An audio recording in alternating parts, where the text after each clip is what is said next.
प्रथम गुढीपाडव्याच्या खूप खूप हार्दिक शुभेच्छा तुम्हाला आणि तुमच्या संपूर्ण परिवाराला. आता मी तुम्हाला एक प्रश्न विचारते.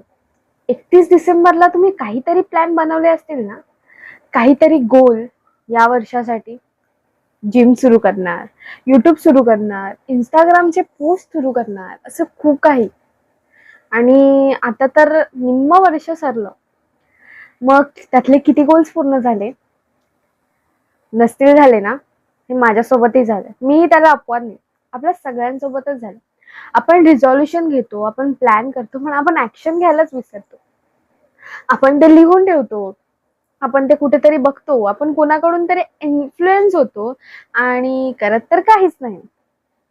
पण जेव्हा दुसरे ते करतात ना, तेव्हा आपल्याला वाटतं अरे यार, करायला हवं होतं. हे पण वर्ष गेले.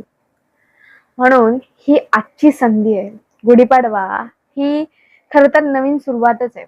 आपल्या मराठी वर्षाची जशी नवीन सुरुवात, तशी ही आपली एक नवीन सुरुवात आहे. मग आज जर फक्त रिझॉल्युशन्स घेऊ नका, तर त्यांना ऍक्शन्स मध्ये बदला. ते पूर्ण करा. ते पूर्ण करण्यासाठी काय लागेल त्याची तयारी करा.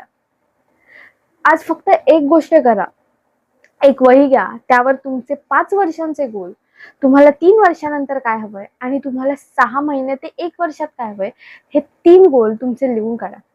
आणि त्या गोलला पूर्ण कसं करणार ते एका दुसऱ्या पानावर लिहा. मग ते पूर्ण करायसाठी तुम्हाला काय करावं लागेल, ती सगळी मेहनत तुम्ही लिहून काढाल आणि ते जसजसं ठीक होत जाईल ना, तसतसा तुमचा कॉन्फिडन्स वाढत जाईल आणि जसं-जसे ते दिवस पुढे जातील ना, तुम्हाला वाटेल की हे वर्ष आपण वाया घालवलं नाहीये.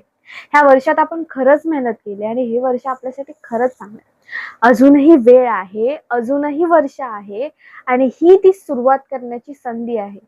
जर तुम्ही हा व्हिडिओ पाहिला असेल तर ही तुमची सुरुवात करण्याची संधी आहे. मी तर सुरुवात केली आहे आणि जर तुम्ही करणार असाल तर कमेंटमध्ये हो लिहा आणि परत एकदा तुम्हाला गुढीपाडव्याच्या हार्दिक शुभेच्छा.